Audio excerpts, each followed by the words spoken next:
ওই যে একটা ফাটাফাটি আপা আছে, ফেটে যায়, জোড়া দেওয়ার আঠা নাই। আসসালামু আলাইকুম ওয়া রাহমাতুল্লাহি ওয়া বারাকাতুহু। আমরা ফরজ নামাজের পর সুন্নতের জন্য জায়গাগুলো চেঞ্জ করে নেই। উদ্দেশ্য একটাই, যেখানে বসে ফরজ নামাজ আদায় করেছিলাম সেটা আমাদের জন্য সাক্ষী হয়ে গেছে। সুন্নত যদি নতুন জায়গায় হয় তো নতুন জায়গাটা আমাদের জন্য সাক্ষী হয়ে গেল। এতক্ষণ পর্যন্ত যেখানে বসে আলোচনা শ্রবণ করেছেন ওইটা আপনাদের জন্য সাক্ষী হয়ে গেছে। একটু মেহেরবানি করে এগিয়ে এসে ফাঁকা জায়গাটা পূরণ করে বসি, নতুন আর একটা জায়গাকে সাক্ষী বানাই। আমাদের সবাইকে কবুল আর মঞ্জুর করে নিক, বলুন আমিন। আমি গতদিনে আপনাদের খেদমতে এসেছিলাম, সেখানে আপনাদের খেদমতে আমি আল্লাহর কোরআন এবং বিশ্ব নবীর হাদিস থেকে একটু নামাজের উপরে আলোচনা করছিলাম। আপনাদের কি মনে আছে? নামাজ নিয়ে আলোচনা করেছিলাম। নামাজ 5 ওয়াক্ত, 5 ওয়াক্ত নামাজের ভিতরে নামাজ মোট 17 রাকাত। এই 17 রাকাত নামাজ, 5 ওয়াক্ত নামাজ, আল্লাহ একবার কোরআনের ভিতরে যদি নামাজের কথা বলতো নামাজ ফরজ হয়ে যেত। 82 বার বলার দরকার ছিল না, কিন্তু 82 বার বলে আল্লাহ তাআলা প্রমাণ করেছে আল্লাহর কাছে নামাজের চাইতে দামি কোনো ইবাদত। আজ মসজিদের উন্নতি হয় কিন্তু মুসল্লির উন্নতি নাই। বরং আগেকার জামানায় মসজিদ ছিল কাঁচা, মসজিদ ছিল বেড়া, ইমাম ছিল পাকা, ইমাম ছিল মজবুত, ইমাম ছিল ভালো। এখন মসজিদ আমাদের পাকা, ইমান আমাদের কাঁচা। কথা বলুন ঠিক কিনা? সেই দিন গোটা পৃথিবীর মুসলমানরা বিজয় অর্জন করবে যেই দিন ফজরের নামাজ এবং জুমার নামাজে সমপরিমাণ মুসল্লি পাওয়া যাবে। আমার ভাইয়েরা, ফজরের নামাজ যে আল্লাহ তাআলার বিধান, জুমার নামাজও ওই আল্লাহরই বিধান, কিন্তু জুমার নামাজে জায়গা নাই, ফজরের নামাজে একামত দেওয়ার লোক পাওয়া যায় না। এর জন্য গোটা দুনিয়াতে আমাদের অবনতি। আল্লাহ রাব্বুল আলামিন পবিত্র কোরআনুল কারীমের মধ্যে বলছেন, ইন্নাস সালাতা তানহা আনিল ফাহশাই ওয়াল মুনকার, নিশ্চয় নামাজ নামাজি ব্যক্তিকে যাবতীয় গুনার কাছ থেকে বাঁচায়া দিবে। আমার ভাইয়েরা, আল্লাহ তাআলা নামাজের কথা 82 বার বলেছেন, আর আল্লাহর হাবিব নামাজের কথা প্রায় 6500 জায়গার ভিতরে শুধু নামাজের তালিম, নামাজের তাগিদ দিয়েছেন। সুবহানাল্লাহ বলুন। নবীজির 100 লক্ষ সাহাবায়ে کرام ছিল, একটা সাহাবীও বেনামাজি ছিল না। আর এখনকার জামানায় 80% মুসলমান নামাজ বললেন না ভাই, আপনারা একটু বলবেন না? 80% মুসলমান নামাজ, শুধু নামাজ পড়ে না, নামাজ যারা পড়ে তাদের দেখতেও জোরে গেলে কয় দাওয়াত পাইছে, দিনে হাঁটলে কয় বেশি খাইছে। আল্লাহর হাবিব বলছেন যার নামাজ নাই তার ঈমান নাই। আর আমরা বলি নামাজ না পড়লে কি হলো, আমাদের বলে ঈমান ভালো আছে। আমার কলিজার টুকরা প্রিয় ভাইরা, এই দুনিয়াবাসীর জন্য আল্লাহ তাআলা যতগুলো নিয়ামত দান করেছেন সব নিয়ামতকে জিবরাইল আমিনের মাধ্যম দিয়ে দান করেছেন, কিন্তু নামাজ কোনো মাধ্যম দিয়া নয়। আল্লাহ তাবারক তাআলা নামাজকে ডাইরেক্টলি তার বন্ধুকে দাওয়াত দিয়া আরশে আজিমে নিয়া পৃথিবীর সব গতিপথকে বন্ধ করে 27 বছর ধরে প্রেম করে বিদায় লগ্নে নামাজকে হাদিয়া, নামাজকে আল্লাহ তাআলার পক্ষ থেকে আমাদের জন্য নিয়ামত হিসাবে আল্লাহ তাআলা দান করলেন। কিন্তু সে নামাজ এখন আমাদের কাছে বিরক্তির কারণ হয়ে গেছে। কথা বলুন ঠিক কিনা? আল্লাহর কোন বান্দা, কোন বান্দি যদি কষ্ট করে কনকনা শীতে ঠান্ডা পানি দিয়ে ফজরের 2টা রাকাত নামাজ জামাতের সঙ্গে আদায় করে, মহান আল্লাহ তাআলা 1000 বছর হায়াত দেয় না, কিন্তু 1000 বছর ইবাদত করার একটা সুযোগ করে দিয়েছেন। ফজরের 2টা রাকাত নামাজের বিনিময় আদম আলাইহিস সালামের 1000 বছর জিন্দেগি বরাবর আল্লাহ সওয়াব দান করে দেয়। আমার ভাইরা, জোহরের ফরজ নামাজ কয় রাকাত? প্রথম নামাজ পাইলাম আদি পিতা। জোহরের নামাজ আমার আল্লাহ তাআলা দান করলেন জাতির পিতা। জাতির পিতার নাম কি? মিল্লাতা বিকুম ইব্রাহিম হুয়া সাম্মাকুমুল মুসলিমিন। মুসলমানের জাতির পিতার নাম আল্লাহ তাআলা রেখে দিলেন হযরত ইব্রাহিম আলাইহিস সালাম। আমরা জন্ম নিয়েছি মুসলমানের ঘরে, ইসলামকে আমরা সহ্য করতে পারি না। আর জাতির পিতা জন্ম নিয়েছিল ওই জামানার মূর্তি পূজকের ঘরে, অগ্নি পূজকের ঘরে, কিন্তু ইসলাম তার কাছে ভালো লাগতো। কথা বলুন ঠিক কিনা? আমাদের জাতীয় সংসদে এখন ওয়াজ মাহফিল নিয়ে আলোচনা হয়। ওই যে একটা ফাটাফাটি আপা আছে, ফেটে যায়, জোড়া দেওয়ার আঠা নাই। মমতাজ আপা, যে আপা এত নোংরার গান গাইছিল, বেবি আলা খাইছে সামনে বসায়া। এই মেয়েটা গতকালকে সম্ভবত জাতীয় সংসদ ভবনে বক্তৃতা করতে গিয়া বলতেছে, আগেকার জামানায় গ্রামে গঞ্জে মানুষেরা গান শুনতো, নাচ দেখতো, মমতাজ আপারা ফাটাফাটিতে ব্যস্ত হয়ে যেত। এখন বাংলার মুসলমান ভদ্র হতে শুরু করেছে, ফাটাফাটি বন্ধ করে, নাচ গান বন্ধ করে আল্লাহর কোরআনের মাহফিল গোটা দেশে চালু হয়ে গেছে। সুবহানাল্লাহ জোরে বলেন। আজকে তাদের কি জ্বালাপোড়াটা শুরু হয়ে গেছে, এরা সংসদে পর্যন্ত আমাদের ভোট পেয়ে মাদ্রাসা মসজিদ এরপরে মাহফিলের বিরুদ্ধে কথা বলে। এরা বলে মাহফিলগুলোতে নাকি ভালোর চাইতে খারাপ কথা বেশি আলোচনা হয়। আমার কলিজার টুকরা ভাইয়েরা, মিজানুর রহমান আজহারি, হাফিজুর রহমান সিদ্দিকী, এই দুইজন বাংলাদেশের বড় বড় বিখ্যাত বক্তা, দুটাই হলো বাংলার জন্য নিয়ামত। কথা বলুন ঠিক কিনা? আমরা মিজানুর রহমান আজহারির পক্ষ নিয়ে হাফিজুর রহমানকে গুতাগুতি করতে চাই না, আবার হাফিজুর রহমান সিদ্দিকীর পক্ষ নিয়ে মিজানুর রহমান আজহারির মতো নিয়ামতকে বাংলার জমিন থেকে উৎখাত করে হারিয়ে দিতে চাই। আমার প্রাণপ্রিয় ভাইয়েরা, এই গুতাগুতি যারা করছে, আল্লাহ তাদেরকে যেন হেদায়েত দান করে। বলুন আমিন। আরো জোরে বলুন আমিন। আমার তো এখন সন্দেহ হয় গুতাগুতি কেন চলছে। আমার সন্দেহ হচ্ছে যারা গান গাইতো, যারা সমাজটাকে নষ্ট করে রেখেছিল, এরা এখন চিন্তা ভাবনা করে একদল মানুষকে গুতাগুতিতে লাগিয়ে দিয়েছে, যে এই গুতাগুতির কারণে বাংলাদেশ থেকে আগামী দিনে তাফসীর মাহফিল যেগুলো চলছে, এই গুতাগুতিকে অজুহাত বানায়া, গুতাগুতিকে ইস্যু বানায়া আগামী দিনে বাংলার জমিন থেকে তাফসীর মাহফিলগুলো তারা বন্ধ করার জন্য নীল নকশা তৈরি করতেছে। কথা বলুন ঠিক কিনা?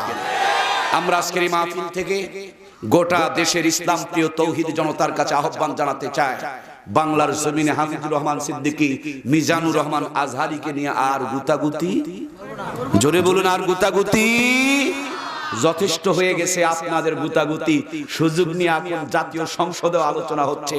আমার কলিজার টুকরা প্রাণপ্রিয় ভাইয়েরা, আল্লাহ রাব্বুল আলামিন গোটা দুনিয়ার মুসলমান মুসলিম উম্মার সমস্ত ভাইদেরকে এক আর নেক হওয়ার তৌফিক দান করুন। বলুন আমিন। কয়েকদিন আগে আমাদের দেশে এক বাউল সম্রাট না কি যেন নাম হচ্ছিল, কি যেন শরীয়ত, শরীয়ত তো মানে না। সে লালন হোক, সে গায়ক হোক, সে নায়ক হোক, কিন্তু কোরআন সুন্নাহর বিরুদ্ধে কথা বললে আমরা ছেড়ে দিতে রাজি। এর প্রতিবাদ করা শুধু আমি বক্তার জন্য জরুরি নয়, আপনি শ্রোতার জন্য জরুরি নয়। আমার দেশের প্রধানমন্ত্রী যিনি, তিনিও একজন মুসলমান, রাষ্ট্রপতি যিনি, তিনিও একজন মুসলমান, পুলিশ অফিসার যিনি, তিনিও একজন মুসলমান। সুতরাং মুসলমানের দেশে কোরআন হাদিসকে নিয়ে অবমাননা হবে, এটা মেনে নেওয়া যায়? আমার প্রাণপ্রিয় ভাইয়েরা, কয়েকদিন আগে দেখলাম টক শো আয়োজন করা হয়েছে। এই টক শোর ভিতরে ৩-৪ জন অ্যালার্জিওয়ালা বুদ্ধিজীবী নামে বুদ্ধি প্রতিবন্ধীকে বসানো হয়েছে। বুদ্ধিজীবী যদি হয়, বুদ্ধি তাদের আসলে বুদ্ধি জিহ্বায়, বুদ্ধি আর মাথায় নাই, এই জিহ্বার জোরে চাপাবাজি করে চলে। এরকম বুদ্ধিজীবী কি আছে না নাই? আমার ভাইয়েরা, এদের মাথায় কোনো বুদ্ধি নাই, সেই জন্য তারা টক শো আয়োজন করে জাতির সামনে নাটক করে। এরা বলছে আগেকার জামানায় গ্রামে গ্রামে নসিমনের গান হতো, গ্রামে গ্রামে বেহুলার গান হইতো, গ্রামে গ্রামে মানুষেরা বান্দর খেলা দেখতো। আর এখন ওই নসিমন বন্ধ হয়ে গেছে, বেহুলার গান বন্ধ হয়ে গেছে। প্রত্যেকটা জায়গা এখন আল্লাহর কোরআনের তাফসীরের ব্যবস্থা আমার আল্লাহ তাআলা করে দিয়েছে। কি চুলকানিটা তাদের বাড়ছে, এই চুলকাইতে চুলকাইতে টক শোর মধ্যে বসে গিয়া আবার এই গানের পরিবেশ, নোংরামির পরিবেশ, ওই যে মমতাজ আপার মতন বেবি আলা খাইছে সামনে বসায়া, এই সমস্ত বাজে পরিবেশ এখন বাংলার জমিন থেকে উঠে চলে যাচ্ছে। সেই জন্য তারা টক শো আয়োজন করে আবারও সেই নোংরাপনা, বেহায়াপনা আমাদের সমাজের মধ্যে ফিরিয়ে না আসার জন্য চক্রান্ত করছে। কথা বলুন ঠিক কিনা? আমার প্রাণপ্রিয় ভাইয়েরা, দেশ উন্নত হয়েছে, সঙ্গে সঙ্গে মানুষ কিছু কোরআন হাদিস জানার জন্য শুরু করে দিয়েছে। আল্লাহ তাআলা কোরআনের পথে, কোরআনের পক্ষে আমাদের সকলকে টিপে থেকে থাকার জন্য তৌফিক দান করুন। বলুন আমিন। প্রাণপ্রিয় ভাইয়েরা, আমার আলোচনা করছিলাম ফজরের ফরজ নামাজ কয় রাকাত? ৮। জোহরের ফরজ 4 রাকাত। আমরা জন্ম নিয়েছি মুসলমানের ঘরে, জাতির পিতা জন্ম নিয়েছেন ওই জামানার সবচেয়ে বড় মূর্তি পূজকের ঘরে। বাবা কোলের মধ্যে নিয়া মন্দিরের ভিতরে গিয়া ছোট্ট একটা টুলের উপরে বসতে দিয়া হাতের মধ্যে টুনটুনি নিয়া মূর্তি বানানোর পর, কাপড় পরানোর পর পূজা শুরু করতে দিয়েছে। নম নম নম। হিন্দু ভাইয়েরা থাকলে মনে কষ্ট নিবেন না আমার ভাইয়েরা, আমার হিন্দু ভাইরা দেখবেন একটা কথা বেশি করে বলে, আঙ্গুল ঝুকায় আর টুনটুনি বাজায়, এইভাবে ইশারা করে বলে নমো নমো নমো, যা কিছু নিয়ে আসতেছে সবগুলো আমি নেমো, উপরে আছে কাঁচকলা তোর ভগবান আর তোদেরকে এটাই দেমো। আজ নমো নমোর যারা পূজা করেছে সব ওরা খাইয়া পেটের ভুঁড়ি মোটা করেছে, ঠাকুর বেচারি খাইছে, ভগবানের কপালে একটাও দুধ আর কলা ঠেকে নাই। কথা বলুন ঠিক কিনা? হিন্দুদের দেখে দেখে এখন মুসলমানরাও শুরু করছে, ওদের যেমন রামনারায়ণ, মোদের তেমন মানিক পীর, ওদের হলো দুধ কলা আর মোদের হলো সিন্নি ক্ষীর। ওদের যেমন রামনারায়ণ, মোদের তেমন মানিক পীর, ওদের হলো দুধ কলা, মোদের হলো সিন্নি ক্ষীর। রামনারায়ণের যারা পূজা করে এরাও নামাজ পড়ে না, পর্দা করে না, হালাল খায় না। এখন মানিক পীর, ভণ্ড বাবা, গাঁজাখোর বাবা, দয়াল বাবা, ক্যাবলা কাবা, এদেরকে নিয়ে যারা ব্যস্ত আছে, এদের চুলের মধ্যে এত পরিমাণ জটলা বেঁধে গেছে, মনে হয় ৩-৪ বছরও কোনোদিন অজু গোসল করে না। কথা বলুন ঠিক কিনা? আমার প্রাণপ্রিয় ভাইয়েরা, আমি পীর বিদ্বেষী নয়। এই বাংলার জমিনের দিকে তাকিয়ে দেখুন, আমাদের পেছন দিকে বগুড়া শহরে ঢোকার আগে মহাস্থানগড় নামক একটা এলাকা আছে, ওখানে আল্লাহর একজন ওলি ঘুমিয়ে আছে।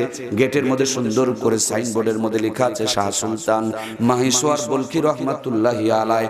শাহ সুলতান ওনার নাম, মাহিসওয়ার সেটা হলো তিনার লকব। মাছের পিঠে সুয়ারি হইয়া বগুড়ার কর্তুয়া নদী দিয়ে ভেসে এসে আমাদের ভাইরা মহাস্থানগড় অবস্থান নিয়ে সেখানে দিনকে আবাদ করেছে, নামাজকে কায়েম করেছে, বেনামাজিকে নামাজ ধরিয়েছে, গাঁজাখোরকে গাঁজা ছাড়িয়ে আল্লাহওয়ালা বানিয়েছে। কথা বলুন ঠিক কিনা? সেই আল্লাহর ওলিরা এখন নামাজের পরিবর্তে সেই কবরকে দখল করে গাঁজার ব্যবসা চালু আছে না নাই? ওই যে বৈশাখ মাসের শেষ বৃহস্পতিবারে এমন গাঁজার আসর বসে, ৩-৪ কিলো পর্যন্ত জাম হয়ে যায়, রাস্তা পথ বন্ধ করে দেয়। কথা বলুন ঠিক কিনা? অথচ আল্লাহর ওলি যখন এসেছিলেন গাঁজার কলকিয়ে নিয়ে এসেছিলেন না, নামাজকে নিয়ে এসেছিলেন। আমার প্রাণের ভাইয়েরা, রাজশাহীর পদ্মা নদীর কিনারে গিয়ে দেখেন আর একজন ঘুমিয়ে আছেন। ইতিহাস বের করে দেখেন, এই বাংলার ইতিহাস সাক্ষী বানায় রেখে দিয়েছি। রওনা হয়েছেন ভারত আর বাংলাদেশের বর্ডার, নদীর নাম হলো পদ্মা নদী। উত্তাল তরঙ্গ, বড় বড় ঢেউ, পারাপারে কোনো বন্দোবস্ত নাই। বগল থেকে যায় নামাজ বের করে 2 রাকাত নামাজ পড়ে আল্লাহর কাছে রোনাজারি শুরু করলেন। যেই কুমিরকে মানুষ ধরে ধরে খায়, আল্লাহ কুমিরকে তার বাহন বানিয়ে দিলেন। কুমিরের পিঠে সোয়ারি হইয়া আমাদের রাজশাহীর পদ্মা নদী পাড়ি দিয়া আমার ভাইয়েরা রাজশাহী শহরের প্রান্তের অবস্থান করেছেন। আল্লাহ ওলি বিদায় নিয়ে চলে গেছে, আজ পর্যন্ত তার কবরের পাশে কুমিরের কবরটা সাক্ষী হয়ে আছে। কিন্তু জাতির তকদিরে আগুন লেগে গেছে, কপালে আগুন লেগে গেছে। এই জাতি এখন নামাজ বাদ দিয়া বরঞ্চ কুমিরের কবরে সেজদা করে করে ঈমান হারা বেঈমান হইতেছে। কথা বলুন ঠিক কিনা? আমার প্রাণপ্রিয় ভাইয়েরা, একটুখানি কান লাগান মুসলমান। এই বাংলার জমিনে নামাজ নিয়ে এসেছেন আল্লাহর ওলিরা, কিন্তু তাদের কবরগুলোকে নিয়ে এখন ভণ্ডামি চলে কি চলে না? জোরে বলুন, চলে কি চলে না? সুতরাং আপনি যদি আল্লাহর ওলিকে ভালোবাসেন, তার মতন করে নামাজ পড়েন, তার মতন করে ওযু করেন, তার মতন করে গোসল করেন, তার মতন করে দিনের ফিকির করেন, আল্লাহর ওলির নাম ভাঙায়া ভণ্ডদের মতন গাঁজা খাওয়া মুসলমানের কাম হইতে পারে? আমার প্রাণপ্রিয় ভাইয়েরা, নামাজ নিয়ে কথা হচ্ছিল। আমরা জন্ম নিয়েছি মুসলমানের ঘরে, আর আমাদের জাতির পিতা জন্ম নিয়েছিলেন সেই জামানার সবচেয়ে বড় মূর্তি পূজক, অগ্নি পূজকের ঘরে। মন্দিরের ভিতরে নিয়ে হাতের মধ্যে টুনটুনি নিয়ে আমার ভাইরা সুন্দর করে পূজা চলতেছে। নম নম নম। হযরত ইব্রাহিম ছোট্ট মানুষ, বুঝতে পারে নাই, বাবার গলাটা জড়িয়ে ধরে মুখের কাছে ঠোঁট লাগায়া বলে, আব্বা ওই যে তুমি মূর্তিটা বানাইলা, সামনে আবার কি যেন দুধ কলা দিয়া নম নম শুরু করে দিলা, এই খেরের বন্দাটা কি হয়, কে হয়? বাবা কয় এটা হলো ভগবান।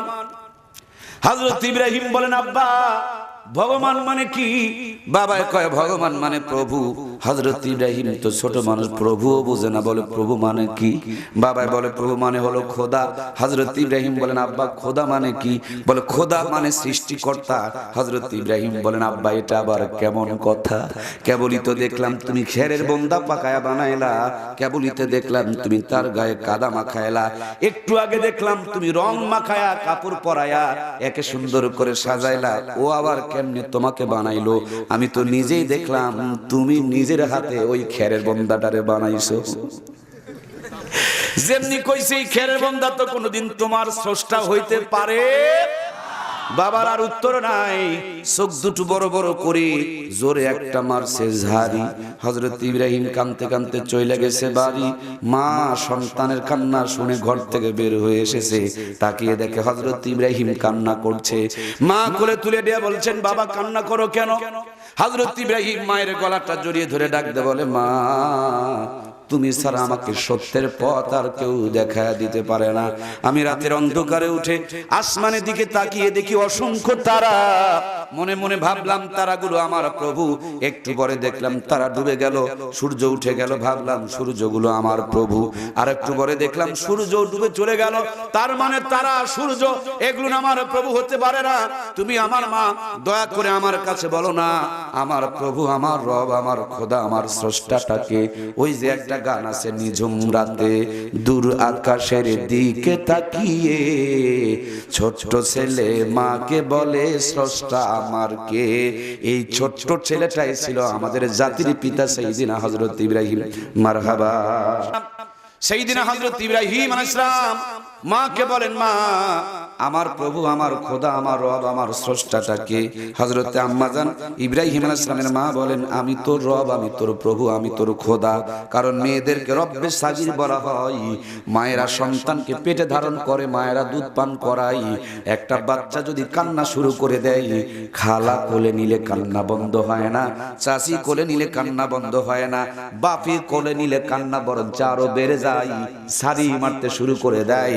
অথচ মার কোলে যখন দেওয়া হয়, মার শরীরের ভিতরে এমন একটা পারফিউম, এমন একটা সেন্টের ব্যবস্থা আমার আল্লাহ তাআলা করেছে, মার গন্ধ নাকে আসা মাত্রই সন্তানের কান্না বন্ধ হয়ে যায়।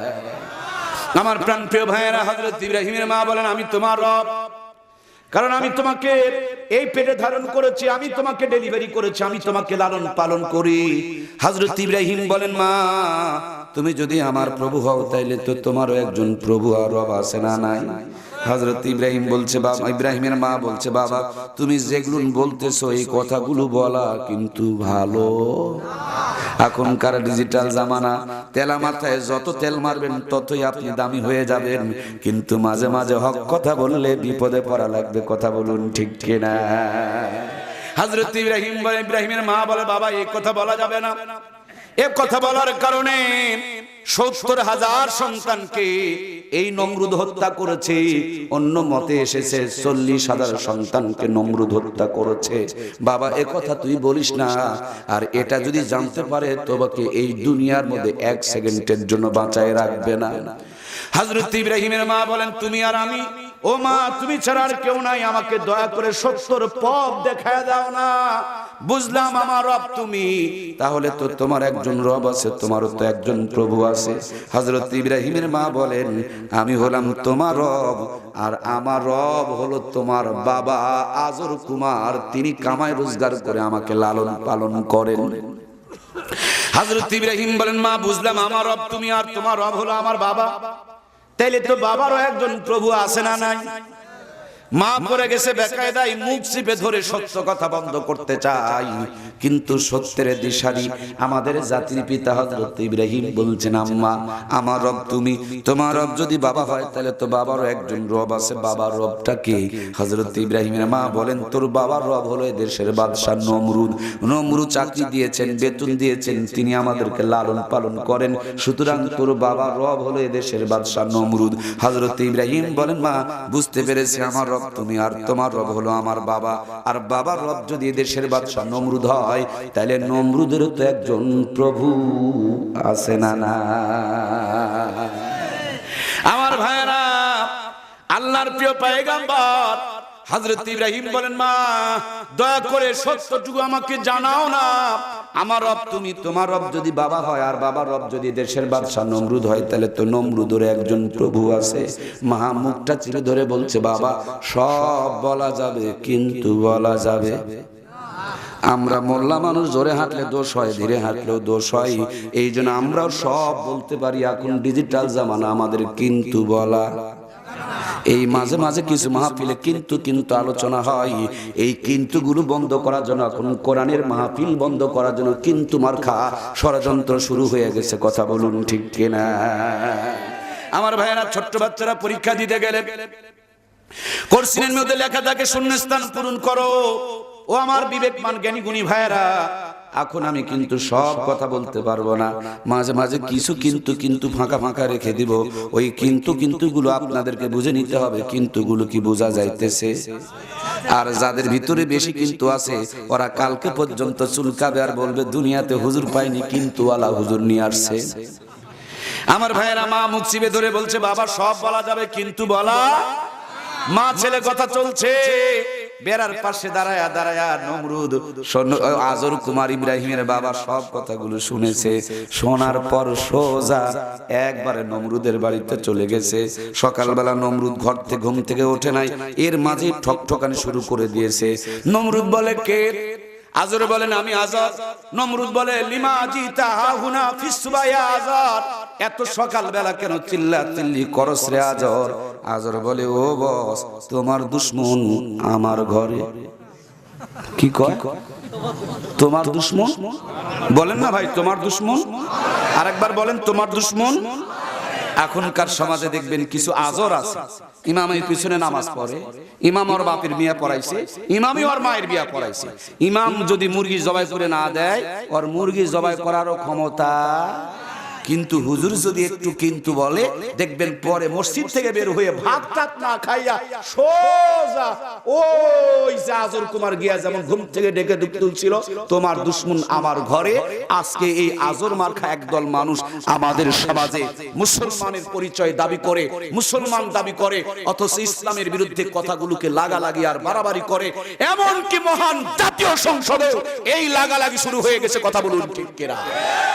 আমার প্রাণপ্রিয় ভাইয়েরা, আজকে বুঝতে হবে, বাস্তবটা আপনাকে উপলব্ধি করতে হবে। আমরা কিন্তুগুলোকে ডিলিট করতে চাই। যাদের ভিতরে বেশি কিন্তু ঢুকে গেছে তাদের পরকাল কিন্তু ভালো। হযরত ইব্রাহিম আলাইহিস সালামের বাবা আজর কুমার নমরুদের কাছে তথ্যটা জানিয়ে দিল। আপনারা ইব্রাহিম আলাইহিস সালামের জিন্দেগি শুনেছেন, ঘটনা শুনেছেন, কিন্তু এই গভীর তথ্যগুলো জানেন নাই। মনে মনে ভেবেছেন এটা একটা কিচ্ছা, এটা একটা ঘটনা, এটা একটা গল্প। ও বন্ধু, কিচ্ছাও না, ঘটনাও না, গল্প না, এটা কিয়ামত পর্যন্ত জাতির জন্য ঈমান মাপার নমুনা। জোরে বলুন সুবহানাল্লাহ। কেজির পাথর তুলে দিয়া ধান মাপবেন, চাল মাপবেন, আলু মাপবেন, বেগুন মাপবেন, মূলা মাপবেন, ঝাল মাপবেন, লিটার দিয়া তেল মাপবেন, মিটার দিয়া কাপড় মাপবেন, আর কিয়ামত পর্যন্ত কোরআন হাদিসকে সামনে রাখবেন। ইব্রাহিম আলাইহিস সালামের জিন্দেগি আমরা আলোচনা করবেন, মুসা আলাইহিস সালামের জিন্দেগি আলোচনা করবেন। আপনার জিন্দেগি যদি ইব্রাহিমের সঙ্গে মিলে যায়, আপনি ইব্রাহিমের সঙ্গে জান্নাতে যেতে পারবেন। আর আপনার জিন্দেগি যদি নমরুদ ফেরাউনের সঙ্গে মিলে যায়, আপনার তকদিরে ভয়াবহ বিপদ অপেক্ষা করছে। কথা বলুন ঠিক কিনা? আমার ভাইয়েরা, বাবা যখন খবর দিয়ে দিল নমরুদের পক্ষ থেকে সৈন্য সামন্ত এসে হযরত ইব্রাহিমকে ধরে নিয়ে চলে গেল। ধরে যাওয়ার আগে আমার ভাইয়েরা সুন্দর করে বেঁধে আগুন জ্বালায়া আগুনের ভিতরে ফেলানোর জন্য চরখি তৈরি করা হলো। এখন মুসলমানের দেশে হিন্দুদের তরিকায় চরখির মেলা চলে, আর ওই চরখির মেলাতে মুসলমানেরা যায় কিনা? আমরা না গেলে ওদের মেলা জমবে, অথচ আমাদের ঈদের মাঠে কি তাদের পাওয়া যায়? আমাদের রমজানে কি তারা আসে ভাই? আজকের মাহফিলে কিন্তু তেমন হিন্দুদের আগমন নাই, কিন্তু বেলজ্জার মুসলমান হিন্দুদের মূর্তি পূজাতে না গেলে ওদের মেলা জমে। এই জন্য একটা স্ট্যাটাসের মধ্যে দেখেছিলাম, এক হিন্দু বেচারি আমাদের উৎপাত দেখে অত্যাচারিত হয়ে বলেছিল, বেলজ্জার বাচ্চা মুসলমানেরা, তোদের কি শরম লজ্জা নাই? আমরা তোদের জুমার নামাজে যাই না, ঈদের নামাজে যাই না, আর তোরা আমাদের মূর্তি পূজাতে এত পরিমাণ ভিড় করস যে তোদের ভিড়ের কারণে আমরা পূজাটাও ভালো করে করতে পারি। আমার প্রাণপ্রিয় ভাইয়েরা, হযরত ইব্রাহিম আলাইহিস সালামকে ধরে নিয়ে যাওয়া হলো, বিশাল অগ্নিকুণ্ড সাজায়া চরখি বানানো হলো। চরখিটা কেমন? খেরের পালা বানায়া খের তুলে দেওয়ার জন্য দেখবেন মাঝখানে একটা বাঁশ, মাথার মধ্যে আর একটা বেঁধে দিয়ে এক মাথায় খেরের বোঝা আর এক মাথার মধ্যে দড়ি লাগানো, চেঁড়ে ফেলে দেওয়া হয়।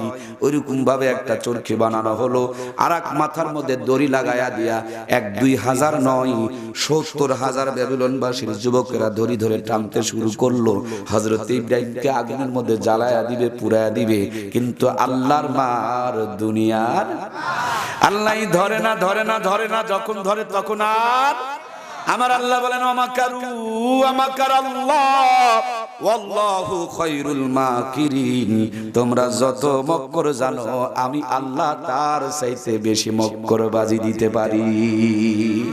70,000 যুবকেরা ধরে টানতে শুরু করে দিল।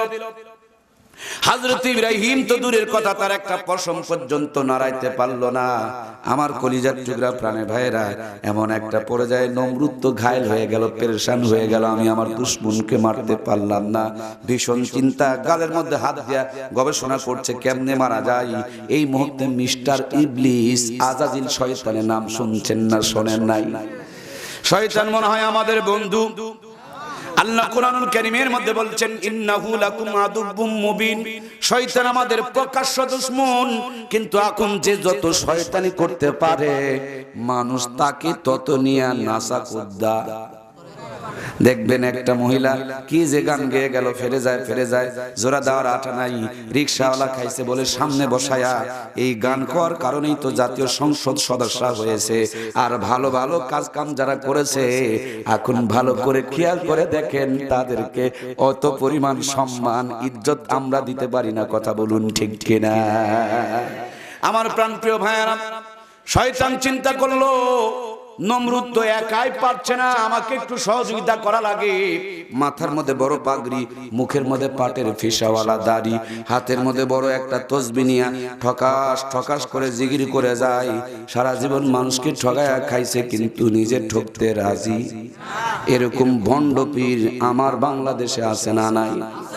নবীজির বিদায়ের পরে 3 জন ইহুদি, মাথার মধ্যে বড় পাগড়ি, মুখের মধ্যে পাটের ফিসাওয়ালা দাড়ি, গায়ের মধ্যে জুব্বা লাগায়া মদিনার মাঠের মধ্যে একটা খানকা বানায়া সেখানে তারা জিকির আজকার করে, মানুষকে দান করে, মানুষকে টাকা দেয়। মানুষজন ভাবলে বাবারে বাবা, এর চাইতে পীর আর দুনিয়াতে একটাও। অন্য হুজুরকে দাওয়াত দিলে, মিলাদ পড়ানোর পর তাবারক দেওয়া লাগে, টাকাও দেওয়া লাগে। আর এরা দাওয়াত খায় না, বরঞ্চ দাওয়াত দিতে গেলে টাকা দেয়। মদিনার মানুষেরা তাদের প্রেমে পড়ে গেল। এরা উপরে উপরে পীরগিরি, আর ভিতরে ভিতরে গর্ত খনন করে বিশ্ব নবীর লাশ চুরি করতে চলে গেছে। একবারে যখন কাছাকাছি চলে গেছে, সেই জামানাতে আমার ভাইয়েরা ইরাকের গভর্নর ছিল আল্লাহর একজন ওলি বান্দা। আমার ভাইয়েরা সে আল্লাহর ওলিকে বিশ্ব নবী ঘুমের মধ্যে স্বপ্ন দেখালো, তুমি এখনো পর্যন্ত এই ইরাকের মধ্যে বসবাস করছো, নুরউদ্দিন জঙ্গি। এই 3 জন ব্যক্তি দেখো আমার লাশ চুরি করার জন্য গর্ত খনন করে করে আমার কবরের কাছ পর্যন্ত চলে এসেছে। আল্লাহর ওলি নুরউদ্দিন জঙ্গি ইরাক থেকে রওনা করলেন, গোটা মদিনা শরীফকে ঘিরে ফেলে দিলেন। 3 দিন ধরে মেহমানদারি করালেন, আর লাইনের ভিতরে ঘুরে ঘুরে 3 জনকে খুঁজতে শুরু করলেন। কিন্তু এরা তো এমন ভালো মানুষ, দাওয়াত খায়। 3 দিন খুঁজে কিন্তু খুঁজে পায় না। এক পর্যায়ে বললেন, কেউ কি ছাড়া পড়েছে নাকি? খোঁজ করে দেখা গেল 3 জন ছাড়া পড়েছে, তারা হলো পীর সাহেব। আমার ভাইয়েরা পীর সাহেবদের ঘরের মধ্যে গিয়া দেখে পীর সাহেবের ঘরের মধ্যে মাত্র 1 জন, ভিতরে 2 জন ঢুকে তখনো পর্যন্ত খুঁড়তেছে আমার নবীজির লাশ চুরি করার জন্য। হযরত নুরউদ্দিন জঙ্গি আল্লাহর ওলি বুকের কলারটা চিপে ধরে বলে, বেটা তুই একা কেন, আর 2 জন কই? বলে, আর কোথায়? আমরা যে আমাদেরকে কলার ধরেছো কেন? তিনি বলছেন, কলার ধরার দেখছসটা কি, আর 2 জন কই? দেখে একটা জায়নামাজের নিচে পাথর, আর পাথর নিচে গর্ত খনন করে করে আমার নবী লাশ চুরি করতে চলে গেছে। নুরউদ্দিন জঙ্গি বলে, সিগন্যাল দে, ওই 2 জনকে বের করে নিয়ে আসো। আমার ভাইরা বের করে নিয়ে আসা হলো। খবর নিয়ে পাওয়া গেল নুরউদ্দিন জঙ্গির জামানাতে বিশ্ব নবীর লাশ চুরি করার জন্য 3 জন ইহুদি গিয়েছিল। আমার ভাইরা 3 জন ইহুদিকে ধরে নিয়ে বড় করে অগ্নিকুণ্ড সাজায়া আগুনে পুড়িয়ে মারা হয়েছিল। তাই বলে ইহুদির বংশ ধ্বংস হয়ে যায় নাই, খতম হয়ে যায় নাই। ওই ইহুদির বংশ আজ পর্যন্ত বিভিন্ন ধরনের গাঁজাখোর আর মাজার বানায়া আমাদেরকে বেঈমান বানানোর জন্য চক্রান্ত চলছে। কথা বলুন ঠিক কিনা?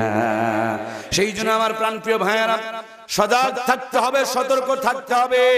শয়তান বলছে, ও নমরুদ, এইভাবে যদি কিয়ামত পর্যন্ত চেষ্টা করো, হযরত ইব্রাহিম তো দূরের কথা, তার একটা পশম পর্যন্ত নড়াইতে পারবা না।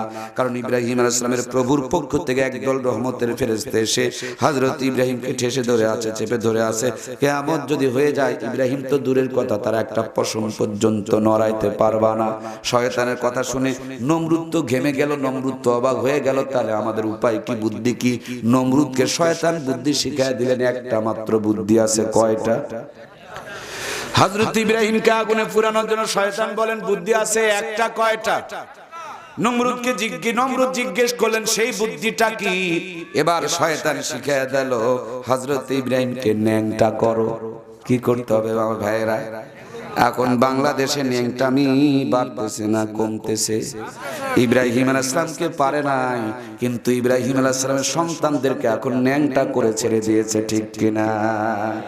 কাপড় পরে থাকে, তারপরও শরীরের কোথায় কয় কেজি গোশত আছে এটাও পর্যন্ত বোঝা যায়। কথা বলেন, কথা বলেন। এই কাপড় পরার কি কোনো দাম থাকলো? আমার ভাইয়েরা, হযরত ইব্রাহিমকে ন্যাংটা করতে হবে। নমরুদ বলেন ন্যাংটা করলে লাভ কি? শয়তান বলে, নমরুদের শোনো, হযরত ইব্রাহিমের প্রভুর পক্ষ থেকে একদল রহমতের ফেরেশতা এসে তাকে চেপে ধরে আছে, ঠেসে ধরে আছে। কিয়ামত যদি হয়ে যায়, ইব্রাহিম তো দূরের কথা, তার একটা পশম পর্যন্ত নড়াইতে পারবা না। আর যখন ইব্রাহিমকে ন্যাংটা বানায় ফেলে দিবা, ইব্রাহিম যখন ন্যাংটা হয়ে যাবে, তখন আল্লাহ রহমতের ফেরেশতাগুলো চলে যাবে, হযরত ইব্রাহিম একা হয়ে যাবে। তখন মজা করে, আনন্দ করে হযরত ইব্রাহিমকে আগুনের মধ্যে পুরানো যাবে। এই জন্য উপায় হলো, বুদ্ধি হলো, হযরত ইব্রাহিমকে ন্যাংটা করো। আমার প্রাণের ভাইয়েরা, আজ ইব্রাহিম আলাইহিস সালামকে পারে নাই, কিন্তু আমাদের দেশে ন্যাংটামির প্রতিযোগিতা আছে না নাই? সুন্দরী প্রতিযোগিতা, ন্যাংটামি সুন্দরী প্রতিযোগিতা নয়, এটা ন্যাংটামির প্রতিযোগিতা। কথা বলেন আমার বন্ধুরা। এই তো সামনে 14ই ফেব্রুয়ারি নামক একটা দিবস আসতেছে, এটার নাম নাকি ভালোবাসা দিবস। এটা কি ভালোবাসা না বেহায়া?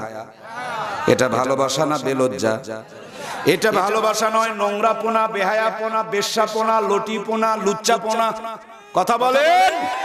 মুসলমান কোনদিন নাস্তিক, বেঈমান, বাটপারের মতন ভালোবাসা করতে পারে? আমাদের বাবা এবং মা ভালোবাসা করেছে, তার জন্য আমরা দুনিয়াতে এসেছি। আমাদের দাদা আর দাদি ভালোবাসা করেছে, তার জন্য আমার বাপ মা জন্ম নিয়েছে। আমাদের দাদা পরদাদা ভালোবাসা করেছে, তার জন্য আমাদের দাদুরা দুনিয়াতে এসেছে। আমাদের ছেলে এবং ছেলের বউ, আমাদের মেয়ে এবং জামাইয়েরা ভালোবাসা করবে, তারপরে আমরা নাতিপুতি দেখতে পাবো। ভালোবাসা শুধু ভালোবাসা নয়, ভালোবাসার আরেক নাম আল্লাহ তাআলার ইবাদত। জোরে বলুন সুবহানাল্লাহ। আমার ভাইয়েরা, নেগেটিভ আর পজিটিভ দুইটা তার, লাল তার আর কালো তার। এই দুইটা হলো পুরুষ আর মহিলার মতন। লাল তার আর কালো তার, নেগেটিভ আর পজিটিভ দুইটা তার এক জায়গায় না লাগালে পারে কোনোদিন আলো জ্বলবে? নেগেটিভ পজিটিভ দুই তার একসাথে সংযোগ না দিলে মাইক এত জোরে কথা বলবে? নেগেটিভ পজিটিভ দুই তার এক জায়গায় না করলে ফ্যান বাতাস দিবে? আমার ভাইয়েরা, এই দুনিয়ার ভিতরে নেগেটিভ আর পজিটিভ, পুরুষ আর মহিলার সম্পর্ক যদি না থাকতো, দুনিয়াতে আদম সন্তানকে খুঁজে পাওয়া যাইতো? জান্নাতের ভিতরে বাবা আদম ভালো লাগে না, এই জন্য জান্নাতি মা হাওয়াকে বানায় আল্লাহ তাআলা নেগেটিভ পজিটিভের সম্পর্ক বানায় দিল। বিয়ের পরে বাসর ঘরের মধ্য দিয়ে নেগেটিভ পজিটিভের সম্পর্ক যখন হয়, ওই ভালোবাসার ফলে যদি সন্তান দুনিয়াতে জন্মগ্রহণ করে, এটা আল্লাহর নিয়ামত, জান্নাতের সার্টিফিকেট। কথা বলুন ঠিক কিনা? আমার ভাইরা, বিয়া সারা গাছতলায় বাঁশতলায় আকাম করে যদি কিছু হয়, এইটা কি ভালো জাদা না হারাম জাদা? বিয়ে সারা গাছতলায় বাঁশতলায় যেটা হয়, নেগেটিভ আর পজিটিভ বাল্বের সংযোগ দিলে আলো দেয়, বাল্ব ছাড়া যদি সংযোগ দেন তখন আগুন জ্বলতে শুরু করে দেয়। আলো দিয়া দুনিয়াটা আলোকিত, আগুন দিয়া গোটা দুনিয়া পুরে ছারখার হয়ে যায়। তেমনি 14ই ফেব্রুয়ারি নামে গাছতলায় বাঁশতলায় বিবাহ শাদীবাদ দিয়া যে আকাম কুকাম হয়, এটা একটার নামও ভালোবাসা নয়, সবগুলো বেহায়াপনা, ঠিক কিনা? প্রাণপ্রিয় ভাইয়েরা আমার, সেই জন্য আপনাদের খেদমতে আমি আলোচনা করছিলাম, হযরত ইব্রাহিমকে ন্যাংটা করার জন্য পরামর্শ দেওয়া হলো। কে ন্যাংটা করবে? কেউ যখন ভয়ের সামনে যায় না। হযরত ইব্রাহিম আলাইহিস সালামের বাবা আজর কুমার আস্তে করে সামনে গিয়া সন্তানের পায়ে জামার ফিতাটা টান দিয়া হযরত ইব্রাহিমকে ন্যাংটা করার জন্য পোশাকে যখন টান মেরেছে, হযরত ইব্রাহিম চোখের মধ্যে হাত দিয়া কান্না শুরু করে আল্লাহকে ডাকতে বলে, আল্লাহ, দুনিয়ার বুকে সন্তান যদি বিপদে পড়ে, বাপ মা নিজের জীবনকে কুরবানি দিয়া সন্তানকে বাঁচানোর জন্য চেষ্টা করে, কিন্তু আমি এমন একজন সন্তান শুধু তোমাকে মানি, তোমাকে জানি, তার জন্য আমার নিজের বাবা আমাকে আগুনে পোড়ানোর জন্য কাপড় খুলে ন্যাংটা বানাতে চায়। জোরে বলুন নাউজুবিল্লাহ। আল্লাহর কাছে বলেন, ওগো আল্লাহ, আমার ইজ্জতের জিম্মাদারি তোমার কুদরতি হাতে দান করে দিলাম। আমার ভাইরা আল্লাহ ডাকতে বলেন, জিবরিল রে, এই মুহূর্তে জান্নাতের ভিতর থেকে জান্নাতে একটা জুব্বা লইয়া যাও, আমার দোস্ত আমার বন্ধু ইব্রাহিমকে পরায়া দাও। জুব্বা এমন একটা পোশাক, জুব্বা পরায়া দিলে পাঞ্জাবের লুঙ্গি খুলে নিলে ও ন্যাংটা বানানো। এই জন্য ন্যাংটার যারা গোষ্ঠী, ন্যাংটার যারা বংশ, তারা জুব্বাওয়ালা পাঞ্জাবিওয়ালাকে দেখতে পারে, দাঁড়িয়ে প্রসাব করে, তাদের দেখে কিছু হয় না। কিন্তু পাঞ্জাবি যারা পরে, পাগড়ি যারা পরে, জব্বা যারা পরে, ওদের নাকি অ্যালার্জির চুলকানি শুরু করে, তখন ওরা গান গায়, মনে বড় জ্বালারে। পাঞ্জাবিওয়ালা আছে না নাই? দাড়িওয়ালা, প্যানওয়ালা, শার্টওয়ালা, আমার ভাইয়েরা, পাঞ্জাবিওয়ালা দেখে মনের মধ্যে জ্বালা হয়, কিন্তু পাঞ্জাবি আর জব্বা এটা হলো আল্লাহর জান্নাতের পোশাক। জোরে বলুন সুবহানাল্লাহ। আল্লাহর কোন বান্দা, কোন বান্দি সুন্দর করে যদি জব্বাটুকু পড়তে পারে, আল্লাহ তাআলা এই জব্বা পরার খাতিরে জাতির পিতা হযরত ইব্রাহিম আলাইহিস সালামের সঙ্গে জান্নাত দান করে দিতে পারে। এই জুব্বাটা হলো জান্নাতি পোশাক। এই সেই জুব্বা, যেই জুব্বা হযরত ইউসুফ আলাইহিস সালামকে, ইব্রাহিম আলাইহিস সালামের নাতি ইউসুফ আলাইহিস সালামকে যখন কুয়াতে ফেলে দেওয়া হচ্ছিল, তখন পোশাকগুলো গায়ে থেকে খুলে নিয়া ভাইয়েরা বকরি জবাই করে, ছাগল জবাই করে, ছাগলের রক্ত দিয়া গায়ের পোশাক খুলে নিয়া ন্যাংটা করে যখন হযরত ইউসুফকে কূপের মধ্যে ফেলে দিচ্ছিল, আল্লাহ তাআলা ওই দাদার জুব্বা নাতিকে পরায়া দিয়া নাতির ইজ্জতকে ঢেকে দিয়েছিল। জোরে বলুন সুবহানাল্লাহ। আমার ভাইয়েরা জুব্বার কাপড় চোপড় খুলে নিয়ে রক্ত ভরায়া বাবার সামনে দিয়া চোখ টিপে টিপে 2 ফোঁটা পানি বের করে বলে, আব্বা, আমাদের ছোট ভাই ইউসুফকে তো বাঘে ধরে খেয়ে ফেলে দিয়েছে। আব্বা, তুমি বিশ্বাস করবে না, তার জন্য রক্ত মাখা কাপড়গুলো নিয়ে এসেছি। হযরত ইউসুফ আলাইহিস সালামের বাবা ইয়াকুব আলাইহিস সালাম সন্তানের জুব্বাগুলো, জামাগুলো নাড়াচাড়া করতেছে আর দেখতেছে জুব্বার মধ্যে একটু চিরাও নাই, ফাড়াও নাই, কাটাও নাই, ফাটাও। বাঘে যদি মানুষ খায়, জামা কাপড় খুলে থুয়া খায় না, চিরে ফেরে খায়। কিন্তু ওই জামানার বাঘটা ছিল ডিজিটাল বাঘ। কথা বলে না? বাঘ কেমন? এখন ডিজিটাল অনেক কিছুই চলতেছে, তখনও ডিজিটাল ছিল। এই বাঘটা জামা খুলে থুয়ে খেয়েছিল, এই জন্য বাবা খালি জামা কাপড় নিয়ে নারে আর চিন্তা করে, বাঘ রে, ও বাঘ, আমার সন্তানটারে খাইলা খাইলা, কিন্তু জামাটারে খুলে থুয়া খাইলা। তার মানে বাপে বুঝে ফেলে দিয়েছে এটা বাঘের কাম নয়, এটা বাঘের নামে এই টাকগুলো চক্রান্তর কাম। কথা বলুন ঠিক কিনা?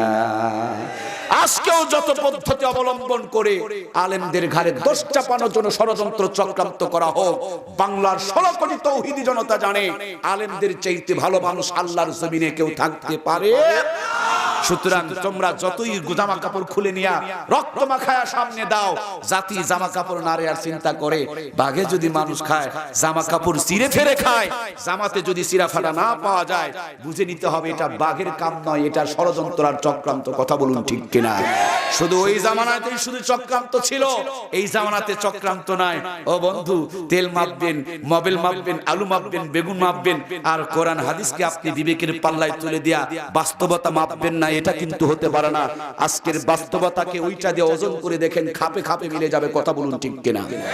আমার প্রাণপ্রিয় ভাইয়েরা, সেই জুব্বা হযরত ইউসুফ আলাইহিস সালামের সঙ্গে ইয়াকুব আলাইহিস সালাম যখন কাঁদতে কাঁদতে কানা হয়ে গেছিল, বাবার জন্য ওই জুব্বাটাকে সুন্দর করে ভাঁজ করে হযরত ইউসুফ আলাইহিস সালাম তার বাবার জন্য পাঠিয়ে দিয়েছিলেন।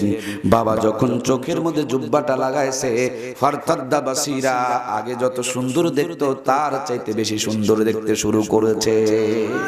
আমার ভাইয়েরা, তাহলে আমাদেরকে ধ্বংস করার জন্য শয়তানের প্রথম পরামর্শ ন্যাংটা করো, মনে আছে না নাই? এই ন্যাংটামি আমাদের দেশে কমতেছে না বাড়তেছে? এই ন্যাংটামি যতদিন পর্যন্ত বন্ধ হবে না, ততক্ষণ পর্যন্ত দেশটাকে আমরা ভালো করতে পারবো। এই ন্যাংটামি বন্ধ করার জন্য সবার আগে আমাদের মায়েদের ভূমিকা রাখতে হবে। কথা বলুন ঠিক কিনা?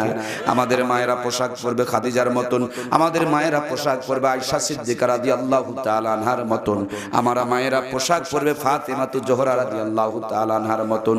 কিন্তু দুর্ভাগ্য হলো আমাদের মায়েরা এখন কিরণমালার কটকটি পাখির মতন সাজতেছে। কথা বলুন ঠিক কিনা? মুসলমানের মেয়ে কিরণমালা কটকটি পাখি সাজতে পারে?